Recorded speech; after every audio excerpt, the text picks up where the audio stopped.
It's Wednesday, November 24th, and this is the Debrief Podcast on FingerLakes1.com. I'm Josh Durso, joined in studio by Ted Baker, who is living through his first full week of employment here at FL1. Of course, we are elated to have him, and he has done an incredible job so far. Ted, how are you holding up? How are you living through this week? Well, I still can't stay up past 10 o'clock without getting tired and going to sleep, and I still roll and toss around from about 4 until 6:30 when the alarm goes off, so little tiny increments, but I get up, I have breakfast, I listen to other radio stations on the way to work, the light's out, it's like, wow, this you is get great. To see the sun I driving do. into work. Yeah. Strange stuff. What's not to like? Yeah, we've got a ton to talk about. Of course, one quick show note off the top here. Inside the FLX, which had previously been hosted solely by me and occasionally Gabe Petrazio back when he was here full time, is also going to be featuring Ted here in the coming weeks.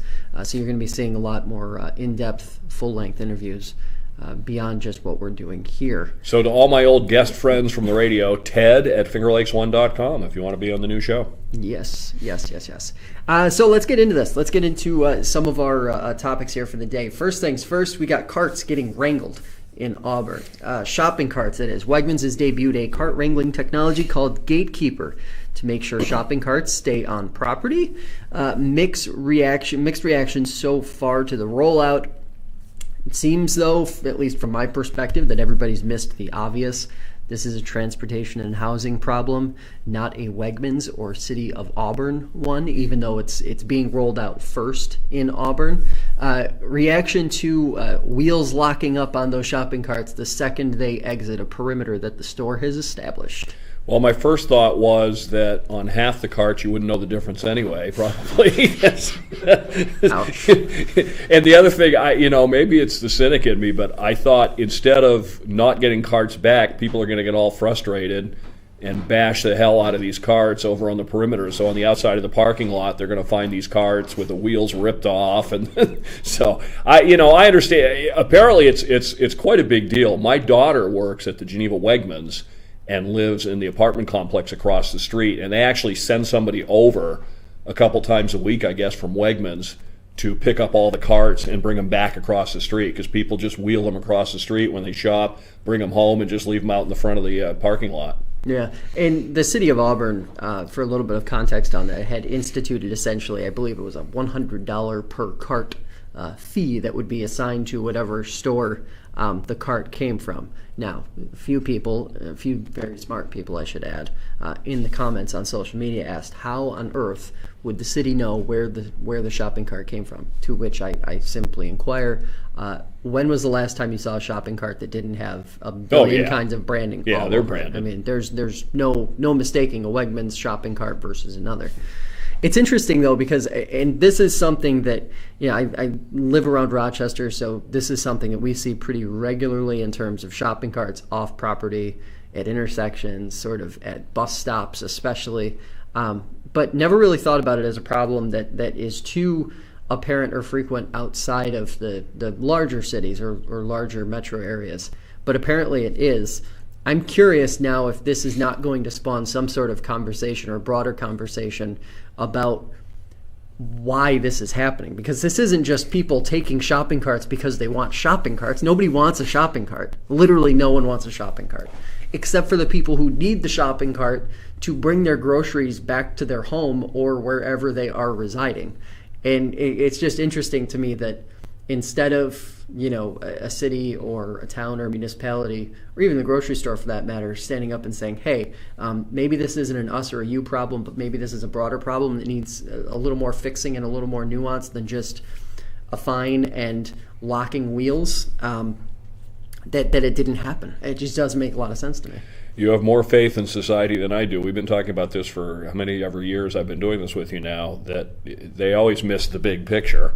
So, yeah, I mean, there's some opportunity here. How about somebody inventing a lightweight, foldable shopping cart that you can subscribe to and rent out or something, or you put a deposit down at the store and you take it home with you and you bring it back next time. I mean, there's a whole bunch of different ways of looking at this. So, I mean, kind of sadly, the typical reaction is always to put a Band-Aid over today's problem and not take that step back and go, okay, why is it that people feel the need to do this? I still, I always ask myself, people that don't have cars, that live in the inner cities or just for whatever reason don't have cars, can't afford them, how do you shop for a family of 4 on a bus?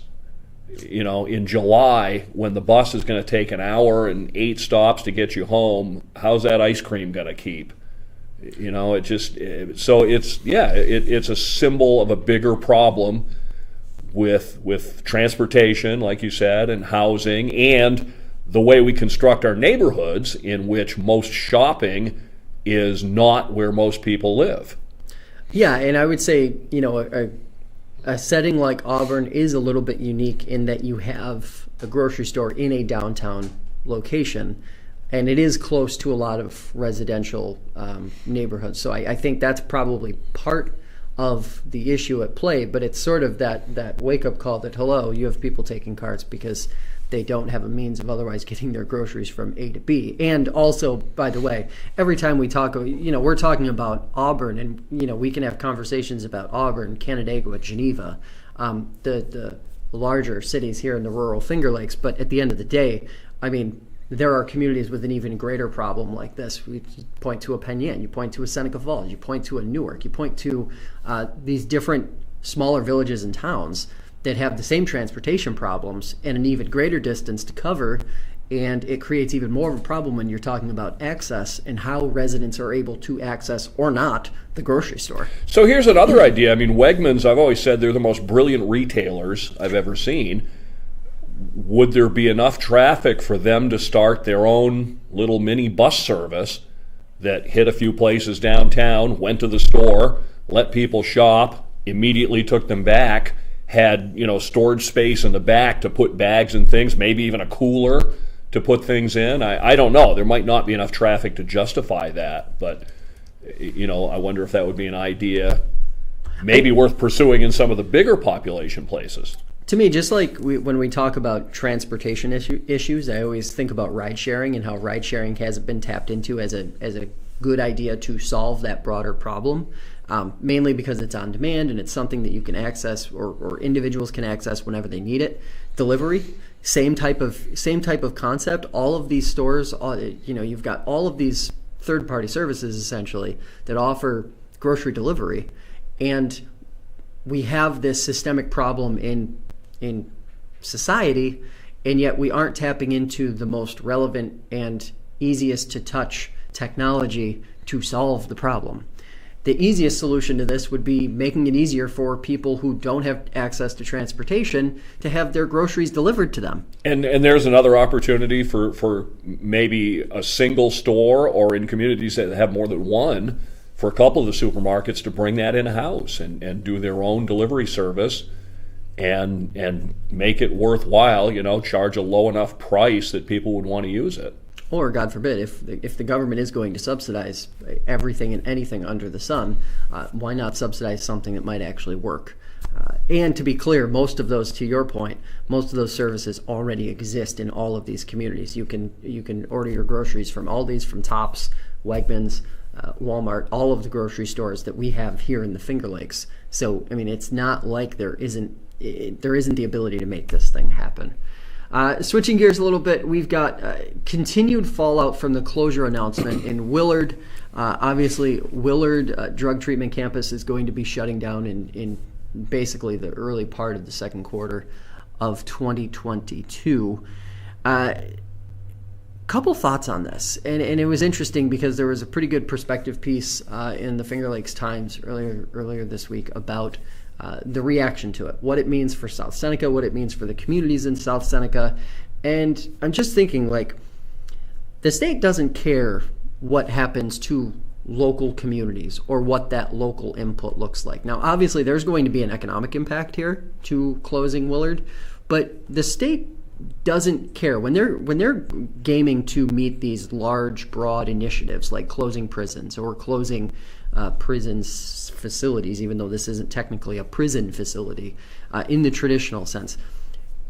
they aren't going to be stopped because it's going to have a big impact on a local economy. They aren't going to be stopped because the grocery stores in South Seneca or the smaller, restaurants and coffee shops are going to be hard hit by losing out on 350 full-time, employees or whatever the case may be.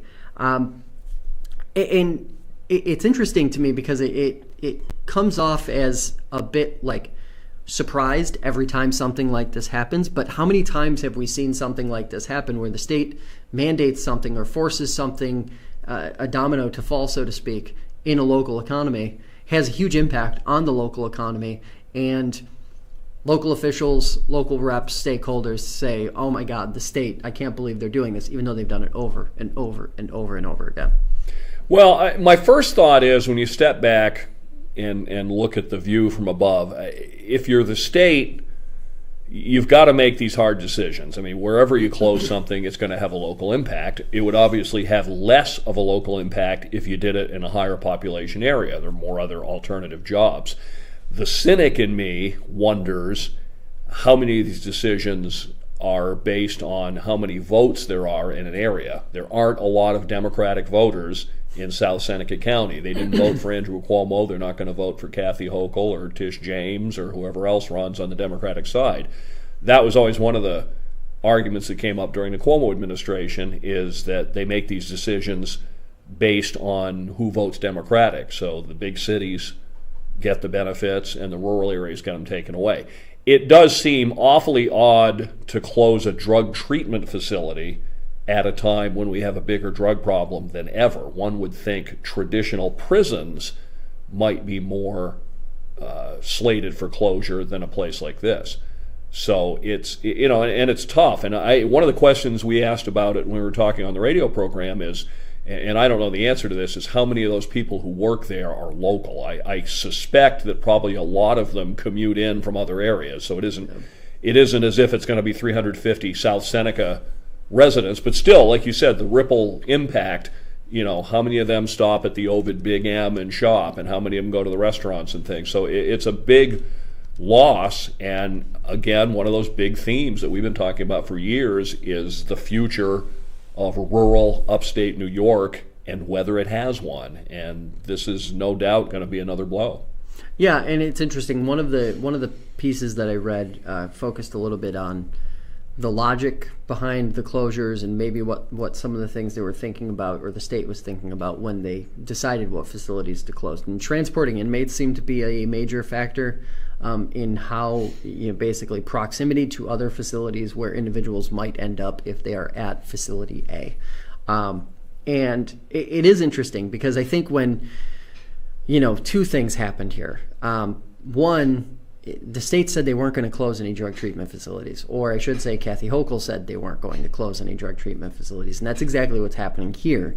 But the other factor that a lot of advocates on the drug treatment side have said, you've got all of these empty prison facilities already. You've got the one up in Butler and Wayne County. You've got others across the state, small and medium security facility, low and medium security facilities that were never converted to drug treatment facilities. You've got all this opportunity. You've got all this facility space across the state. And every year we're closing more of them and not doing anything with them in response. So, and I find it very hard to believe that there would ever be another facility of Willard's type in that place. So the idea that maybe someday the state would, create a new substance use disorder facility to handle this part of the state, I find that to be kind of a pie in the sky approach. Yeah, I mean, I never really put a lot of stock in the idea that these places were going to be redeveloped. I mean, at one point, Butler was going to become some sort of business park or something. But, I mean, one of the trends we see is that, for the most part, businesses want to build new. I mean, there are very few. The Geneva Walmart, for example, is one of the few where they ever developed from the original model to the super Walmart in the same spot. I mean, Canandaigua moved, most places move. So, and I guess I think the state's point of view is that we want to shrink the number of these cells down, and so if we just close a prison that's got 200 beds and replace it with a drug treatment facility. We're really just operating the same number of cells or beds or whatever, but giving them a different name. So there is an opportunity here, of course, because the state's intentions, I think, are good. I think too many people are locked up in America. Too many people are locked up in New York. And, bail reform has obviously been a big political issue. But I think the idea is that we need fewer people locked up. That also gives us the opportunity to take a different look at how we deal with drug abuse and look at it less as a criminal problem to be solved and more as a health issue. And again, like you talk about, why is it? Why are more people turning to drugs? I think we have a pretty good idea economically and life-wise and kind of the way we just feel in our hearts these days as a society isn't real great. So there's, again, bigger issues. That's all. We could do nothing but solve bigger issues on this program. We could, if anybody actually listened and acted on them. And one of the things that I think about in terms, especially when, I hate to say it, but in a small rural community like Seneca County, the economic piece is always the first one. It's always the most central one to be picked up and said, this is a bad thing, closing this because of loss of employment. It's interesting because every time we have this debate about a large quote-unquote institution downsizing or closing or whatever the case may be, we kind of lose track of the fact that so much of our economy is shifting toward tourism and how unsustainable it actually is. It sounds really great. Like the Finger Lakes region obviously is all about tourism, but quality of life, the kind of living you can make working in a lot of tourism fields, unless you're going to actually own a business, it just isn't the kind of living that can allow you to have a good quality of life unless you're going to work several jobs. I mean, it's just sort of this we lose touch with that every time we have this conversation about why is it a big deal that Willard is going to close? Well, because Willard, the jobs there are good paying jobs, unlike the jobs that you're often working in other tourism-centric spaces, which also are incredibly seasonal. So there does need to be kind of this check and balance, I think. It's an opportunity to have a conversation about good paying jobs, what kind of jobs places like Seneca County should be going after in terms of trying to attract, and also trying to keep our economy in balance so that when a Hillside or when a Willard decides to close, it isn't a crushing blow to the economy.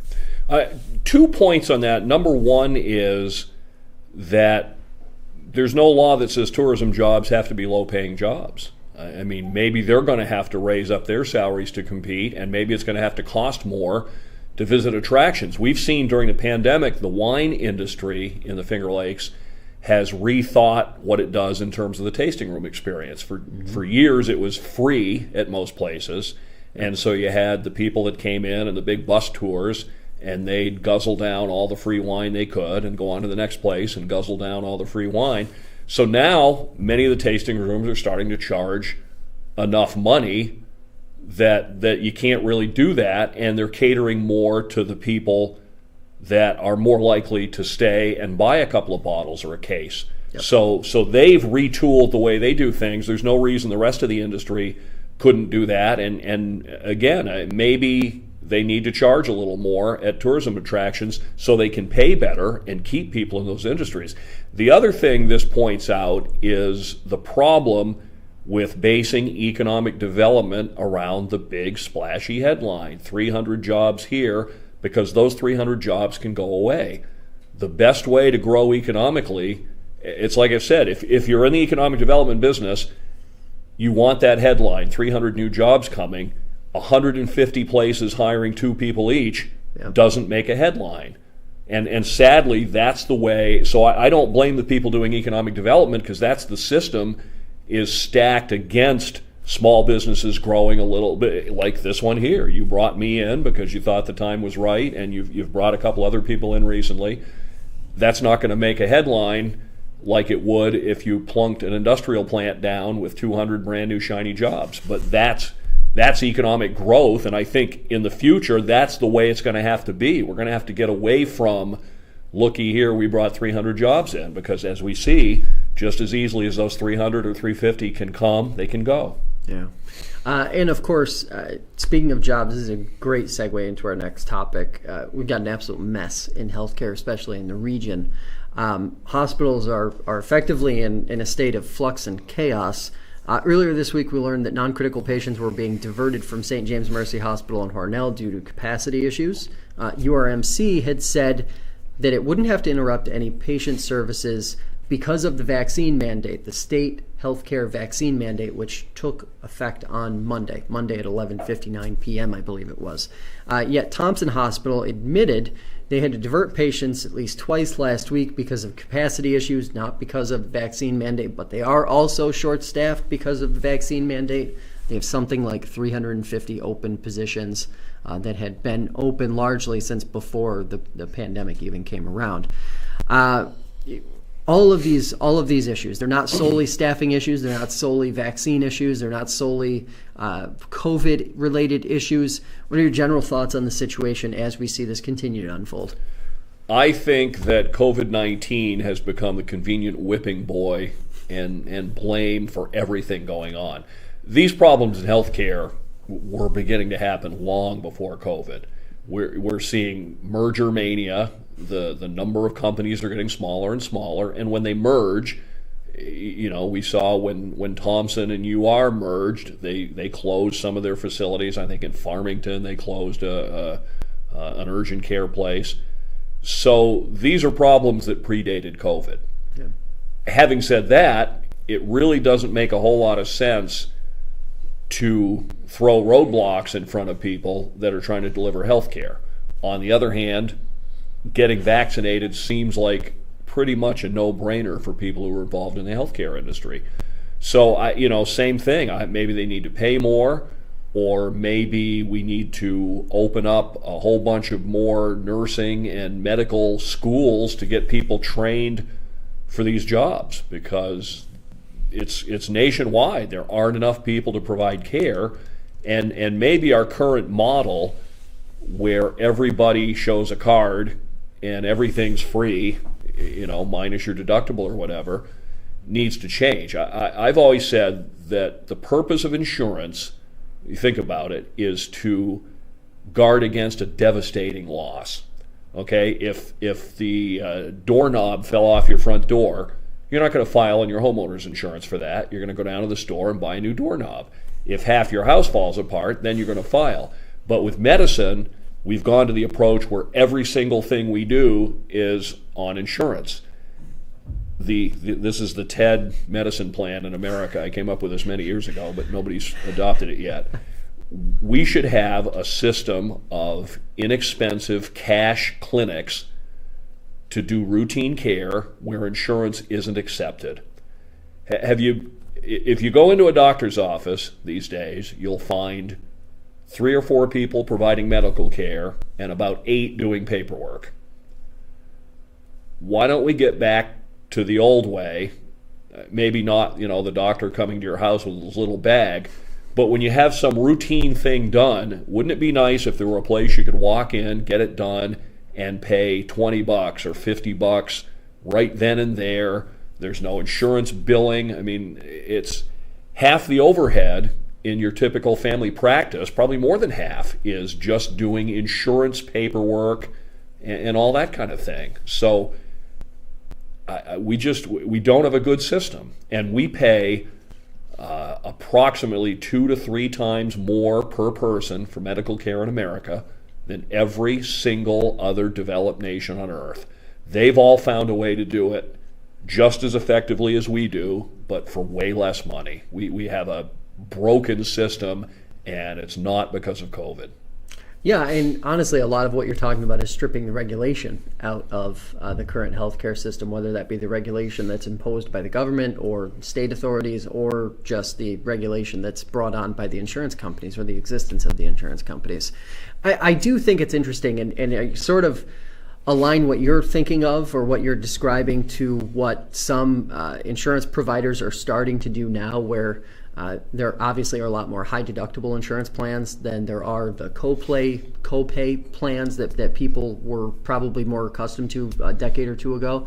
And it's interesting because a lot of the insurance providers, mine included at MVP, they include basically a ton of essential services that you just are expected to get every year as just go do it and there's no cost. Like it's right, just, and that's been an encouraging trend. There's also more health plans include things like gym memberships and having incentives. If you do things to take care of yourself, you won't pay as much as the people who don't, because the system has been very much toward fixing problems after the fact instead of solving them ahead of time. I mean, we're the most obese, poor nutrition country probably on the planet.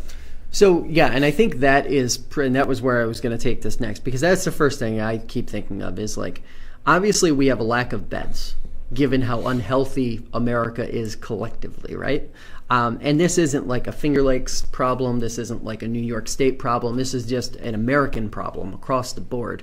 It's interesting because if we look at this from the perspective of how many beds do we need to adequately care for, not the worst case scenario, but for how unhealthy Americans are today compared to how unhealthy they were 20, 30, 40, 50 years ago. Because in a lot of ways it seems like we were, or the trend began probably in the 70s or 80s, where facilities started merging, beds started downsizing, or I should say there started to be a downsizing of beds at hospitals, and it was aligned with the standard of how healthy people were decades ago. And the reality is like we're in a drastically different place. It's like when at the start of the pandemic, there were a bunch of features on one of the hardest hit hospitals in New York City having drastically fewer beds in 2020 than they did in 1920 when the Spanish flu had gone through and run its course. And it's just, it was sort of a marvel to people that 100 years ago, a New York City hospital had more beds than it did in 2020, because it just, population growth and everything else just didn't seem logically possible. But in fact, we've not only gone that direction, but we've slid the opposite way in terms of how healthy people are. People are drastically unhealthy. I recall the last thing that we had gotten from Blue Cross Blue Shield, I think it was in the beginning of every year, they send us this press release that outlines the sort of snapshot of health in your region. They break Western New York into its own region, and essentially the outline showed approximately 65% of all people were either obese or overweight, and that aligns with the trend across the country. And with that pre-existing, we hear this all the time, pre-existing conditions.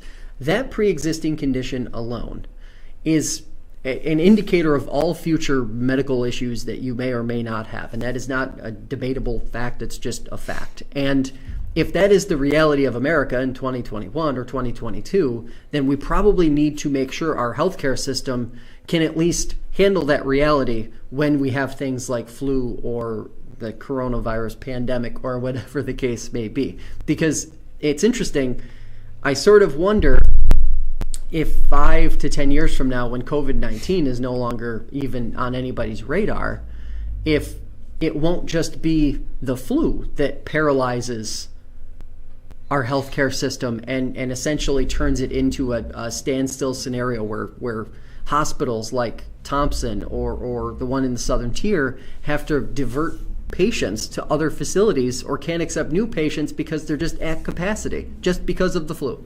Yeah, I mean, capacity is a tough thing. I liken it to electric utilities.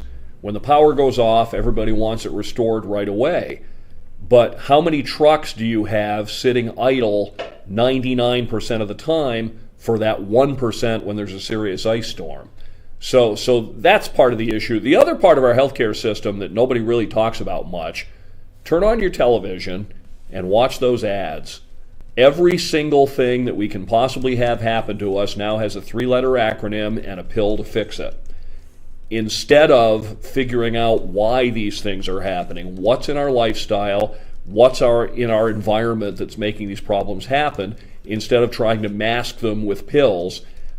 I mean, look at COVID vaccines. The vaccine came out.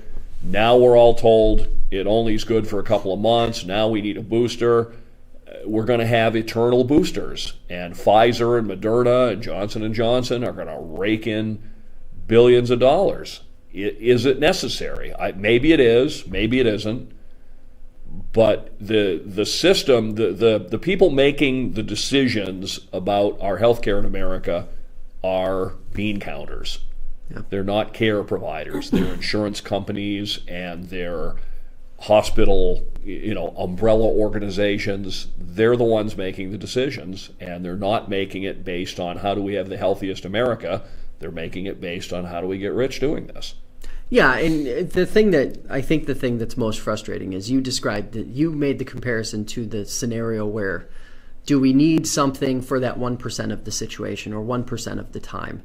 And the reality is that this is very quantifiable. Like we can look at the numbers. You can look at Seneca County compared to Monroe County, and there are more adverse health situations playing out in Seneca County per capita than there are in Monroe County, even though Monroe County has 4 hospitals and loads of clinics and this, that, and the other thing. Seneca County has none of the above. And it's kind of disappointing because really it exposes that problem that you're tapping into, which is that those who are in charge of health systems are bean counters. They're counting the dollars and the cents. And, it isn't a dollars and cents problem. It's a human life problem. And, I think probably sooner than later we're going to start to see where the life outcomes, the health outcomes of people in communities where there's less access are going to keep deteriorating while they probably continue to improve in other communities where there is access to all these things. But that's part of the great left-right debate right now in our politics. People on the left want more things taken out of the free enterprise system and brought under a government umbrella, like health care, like the Affordable Care Act, aka Obamacare. People on the right want fewer things that way. They want more of it controlled by the free market. So we could very easily do what most of the other countries on earth have and adopt some sort of socialized medicine. But you're not going to get that anytime soon in the United States. It's just not politically feasible. And I'm not saying it's the right way to go. I'm saying it's a choice that other countries have made, but that because of our politics here in America, it's just not feasible here politically right now. It's tough. And of course, our last topic for the day here, breaking away from COVID and healthcare related stuff, we've got a hedge fund making a bid to buy Lee Enterprises. Alden Global Capital is making a $141 million bid to buy the chain of papers. Obviously, this type of deal has and will attract a lot of criticism, especially in journalism circles. But there are serious questions about how journalism is supposed to exist using those prehistoric means to survive. As in subscribers, classic advertising, direct ads in local communities. Frankly, full disclosure, things that we've had to look at and evaluate here at Finger Lakes Fun. But dialing back out here, do we think Alden's going to be successful in this attempt to grab Lee and their, I want to say, like 20 to 30 papers that they operate across the country? I think they probably will. I think Alden right now is already one of the largest newspaper owners in the country, so they'll get bigger. But here's the problem. They're not buying Lee Enterprises to provide good journalism for those communities. They're buying it as an asset that they can take a knife to and cut the guts out of and turn it into a moneymaker. That's the problem, is that you don't have... And a lot of this goes back to, I think it was in 1986 under President Reagan when media ownership rules changed. It's the same thing that's happened to radio. Before then, there were limits on how many stations you could own. You had to hold them for a certain period of time. You couldn't buy and flip media assets. All that changed, and now this is the media landscape we have. So we have people buying media properties who have no interest in doing good journalism or good media. Alden doesn't give a damn whether they have good newspapers. They care about how much money they make. And that's capitalism. That's okay. You can do that. But maybe journalism shouldn't be subject to the free economy. I believe in the latest, the Build Back Better Act, the second stimulus or second, whatever you want to call it, Biden bill. I think there are subsidies in there for media because they're starting to recognize that we have a problem if we don't have media. I mean, you've talked about it just here in the Finger Lakes, how many fewer meetings get covered than used to, and how government boards are able to do what they do with no light being shined on them. So it's not a good thing when people buy media properties who have no interest in media. Well, there's a lot of criticism. There's always a lot of criticism of the gobblers, right? There's always a lot of criticism of the hedge funds that come in and try to scoop these properties up. But I think, at least some of the blame also has to be on journalism at large, right? Because the product that is being put out, especially by a lot of newspapers, is an outdated product. And while there are a lot of purists, and I don't even want to say there are a lot of purists, there are some purists who want to see that product continue to exist well into the future. The reality is that it simply may not be feasible to have certain components of that continue into forever. For example, the traditional, you mentioned covering meetings, and on paper, the people who really care about what happens at city council meetings or village board meetings or whatever the case may be, it's really important to them. But to the community at large, to the people who are willing to sustain and fund a media organization, there isn't enough interest to justify it. And then on top of that, to take that a step further, it's rarely being packaged and put together in a way that's actually consumable to a large audience. So unless you've read every story, I'll use a great example. One of the biggest pieces of feedback back when I would cover the Seneca County Board of Supervisors would be this. A reader would email me or call me or whatever the case may be and say, hey, was reading about this issue that was happening here. When did this start? And it was an issue that had actually started bubbling like a year or 2 years, or God, probably 3 or 4 years before that. And given the scope at which people want to learn about these topics, there isn't a way to package that down in a condensed enough form so that they can actually understand the full issue or the full set of issues at play. And until those traditional meeting coverage pieces, those 1,000, 1,500, 2,000 word features get packaged in a way that the average person can consume in less than 30 to 60 seconds, they're never going to have a big audience, and they're never going to be a sustainable product in terms of being able to sustain employees and people who go to these meetings and spend hours and hours and hours listening to elected officials debate a topic just to table a resolution for another month. Well, all right, we'll start from the content side and go to the business side. On the content side, it's, mass media, and the industry I just came from, broadcasting, has all changed. When the internet came along, it sliced everything up into 1,000 little pieces. So if I'm a big fan of quarter horses, I can go to a website that's all about quarter horses. The idea of a mass product that appeals to everybody kind of went by the wayside. So both the newspaper and the radio industry struggled with how to deal with that. Then from the revenue side, I mean, when I started in radio in 1978, in most towns, if you had a business and you wanted to get your message out, there were two ways to do it: the local radio station and the local newspaper.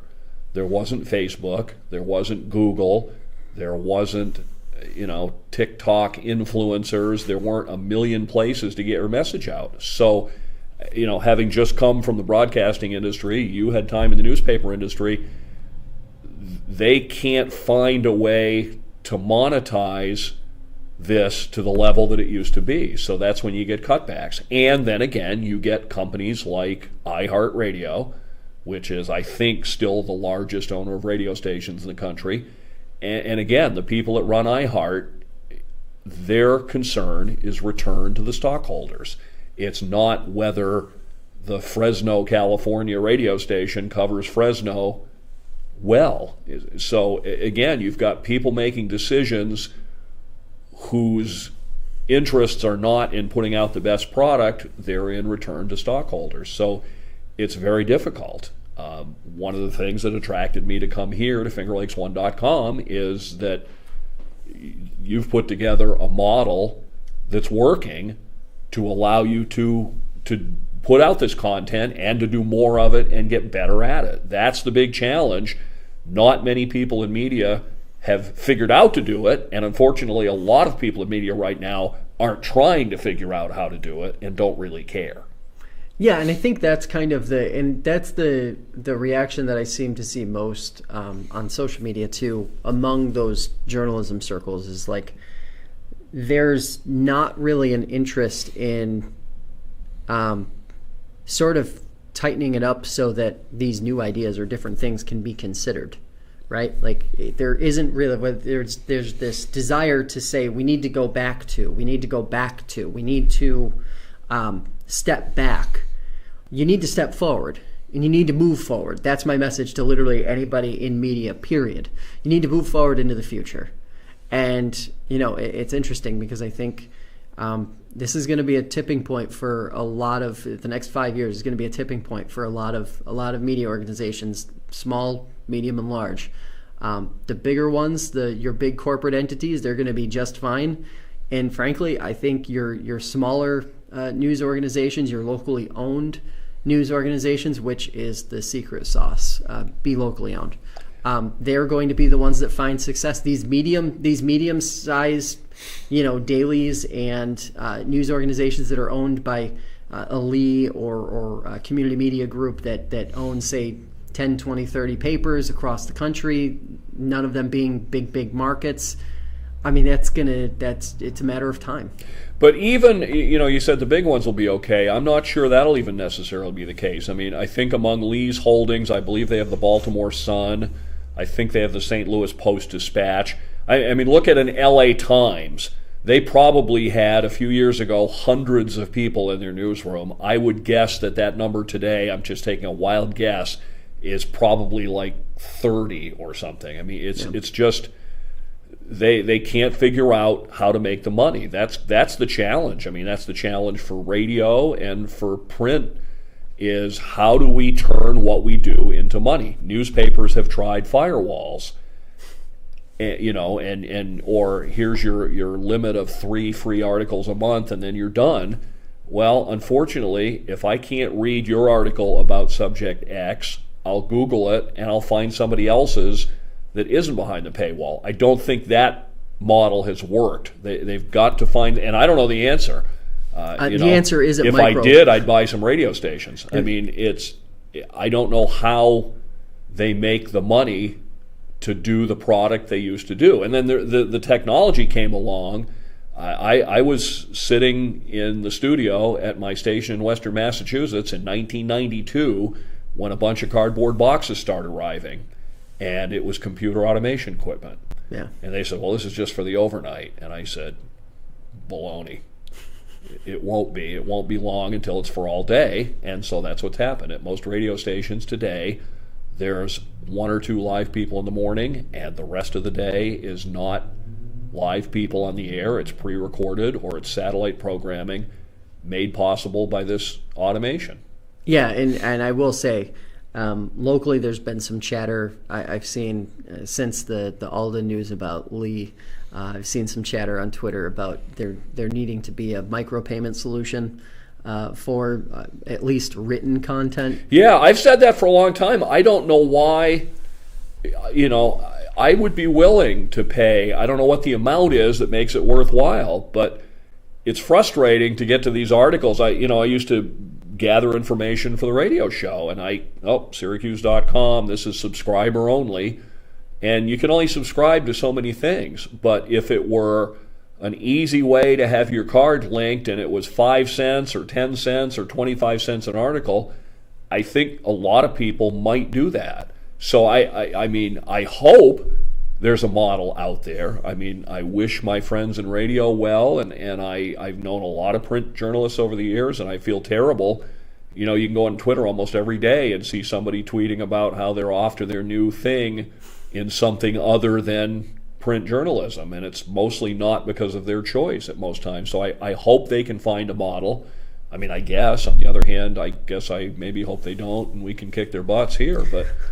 you know, so it would be nice if we could all exist and all be successful. There's room for everyone to exist.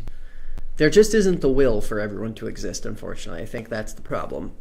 There are ways. You know, and sometime we'll probably spend a whole show going through all the different ways and means and methods for how small, even independent publishers can make a go of it in small communities. But, you know, I don't think the micropayment solution is the one. I don't think that's the answer. It's too reliant on frankly your most fickle customer, which is your reader. If you're especially in today's climate. But yeah, that's a topic for another day. That's all for today. And unlike every other time we've ever done this show, I don't have to ask you where people can listen to you, because they're going to be listening to you right here. Any idea who some of the conversations might be coming up in the next several weeks, or are we still in the planning phase? Well, I'm going to reach out to a lot of the people that I dealt with on the radio program, but I've just been having all these ideas percolate through my head. I'm fascinated by the craft beverage industry here in the Finger Lakes. I'd love to talk to some of the winemakers and some of the brewers and some of the cider makers about how they do and what they do. And so all these ideas, that's one of the beauties of taking a new position like this, is all these ideas are percolating in my head right now. And you guys have taken off the reins and said, okay, go with it. So I want to, there's a lot of stories to be told in these Finger Lakes. Yeah. And that's what I'm here for. So over the weeks to come, we're going to delve into as many people's stories as we can. And I had this thought this morning about how people always complain. One of the great complaints about media is you never tell any good news. So I started coming up with some ideas of ways to do that, because there is good news out there. So looking forward to it. Lots of opportunities. Yep. And it's... you know, we have this broad platform. It's everything. It's newspaper and radio and television all rolled into one. That's right. And it's ted@fingerlakes1.com. That's where you can send all of those ideas. And if you're listening to the show and you've been either on one of my programs or if you've been on his program in the past, hit him up. I'm sure will be interested in talking to you again. Anyway, we will be back next week with another episode. Stay tuned to fingerlakes1.com for the latest news, weather, sports, and podcasts 7 days a week. We will see you next time.